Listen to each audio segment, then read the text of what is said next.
video so that you can watch them. There is a video of hers that, for me, is a very, very memorable video. Out of all the ASMR videos on YouTube, it's one that really made a big impression on me and stuck with me, and I still think about that video, and I still watch it many years later. And it's a video where she is tapping on a couch.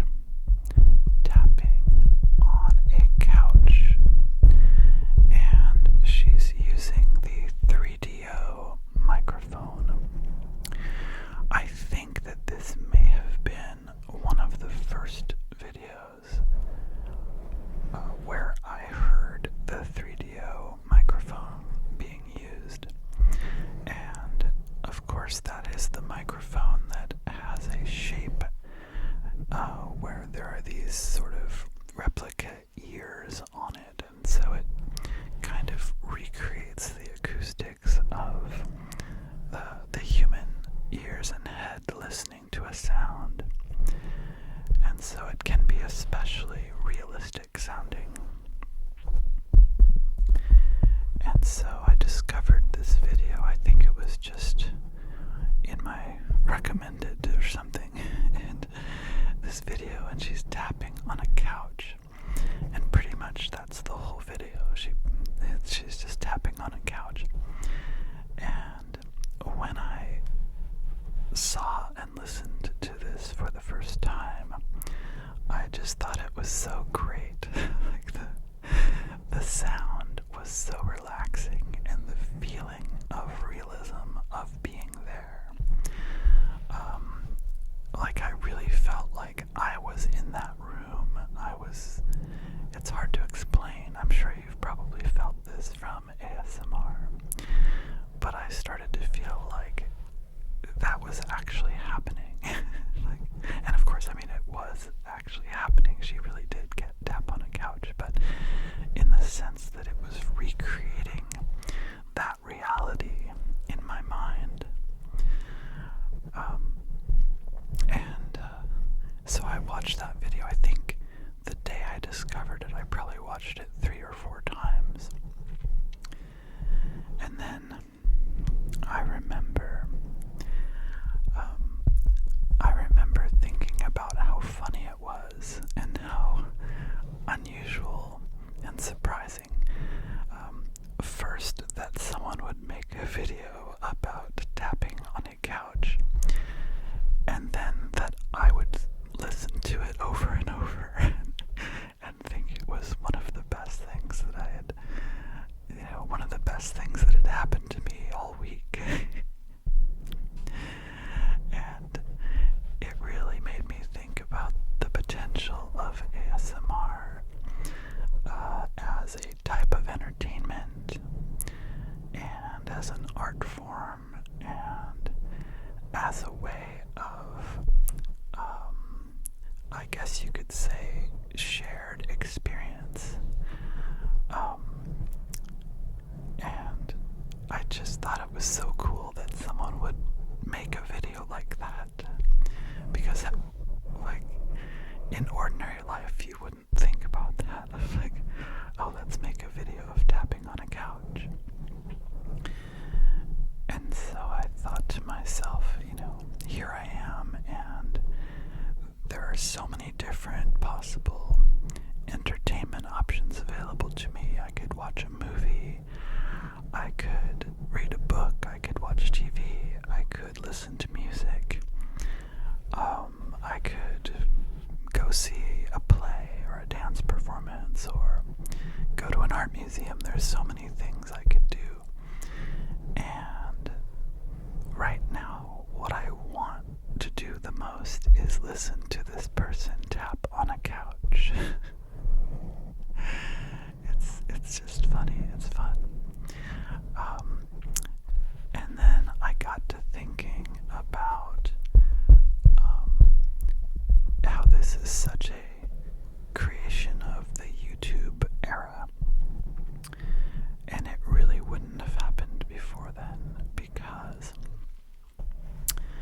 I'd like you to imagine this happening before YouTube. So go back in time when the way that you would make a video would be to use a camcorder and record it onto a VHS tape. So imagine someone setting up a camcorder and recording a video of themselves tapping, tapping on a couch. And so then how would someone else see that? So I guess that person would take that physical videotape around with them, maybe make some copies of it, and then, tell people, hey, I have this video of myself tapping on a couch. Would you like to watch it? And I'm sure the typical reaction would be, what are you talking about?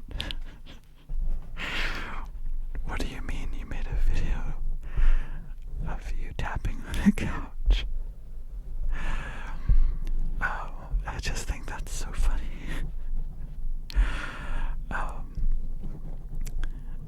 But with YouTube and the internet, it's became possible for the type of person who makes videos of tapping on a couch to be matched up by an algorithm with the type of person like myself who wants to watch someone and listen to someone tap on a couch. So that is really a wonderful thing that technology has done for us, is we can now enjoy these things. And it's interesting to think about how that wouldn't have been possible, or wouldn't have been very likely before. And there's one other video by Jellybean ASMR, which I will also link to. And it is a nice old school video where she is making some visual hand movements, and then there is a separate layer of sound where she is making the sound and other sounds like that. And this made me think about the relationship between visual and auditory ASMR, because they're in this video, they are not really related. What I mean is that she's not making the mouth sounds at the same time.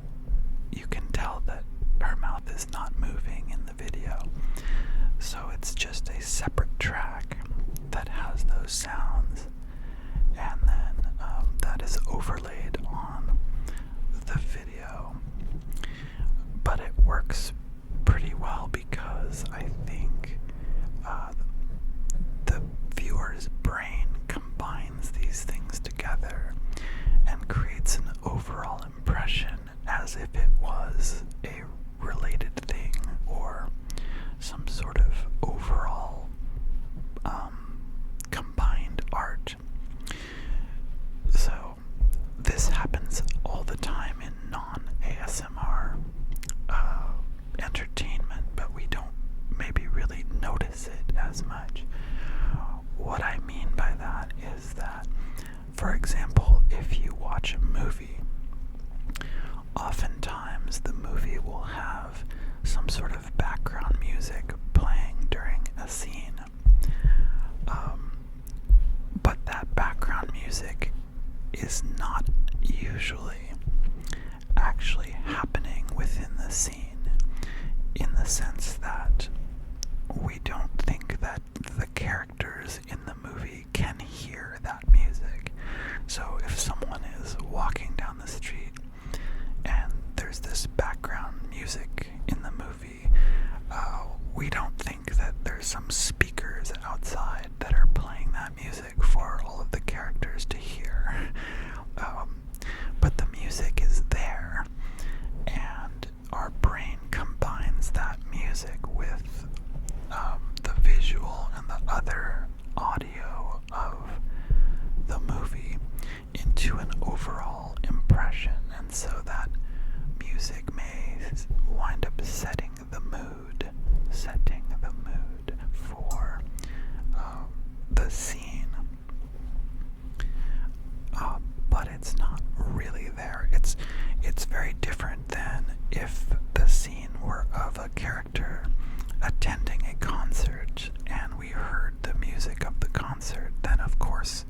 videos where there is a separate audio soundtrack combined with visual ASMR, such as hand movements.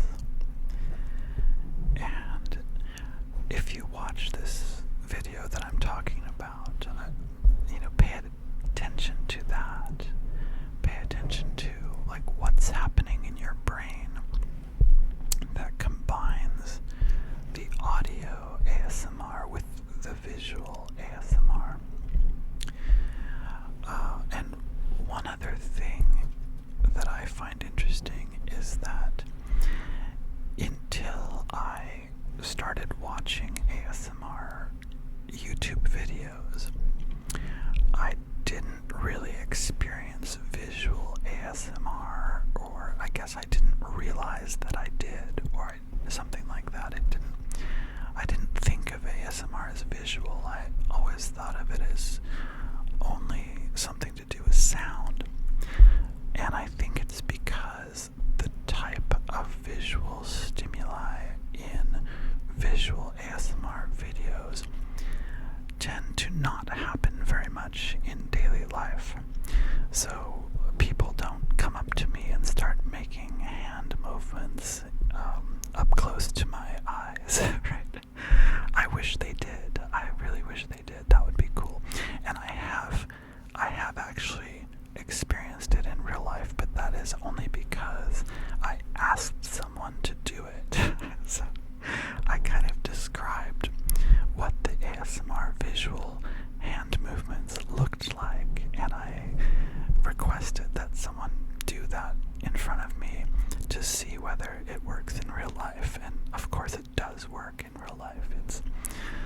But it's not the type of thing that you would accidentally encounter, I don't think. So actually, if you do experience visual ASMR from things like hand movements, I think it's interesting. You might want to try that out and ask a friend to make those hand movements in front of you. Hopefully they don't think you're crazy or something. But no, in my case, the other person knew what ASMR was, and they understood why I was asking for that. But yeah, it's because it doesn't happen by coincidence in real life very often. I had never really noticed it. Whereas with audio ASMR, things that are ASMR triggers do happen in everyday life, at least for me. I will hear tapping sounds or scratching sounds, or various types of sounds with the right characteristics, the right frequencies, and I will experience ASMR from it.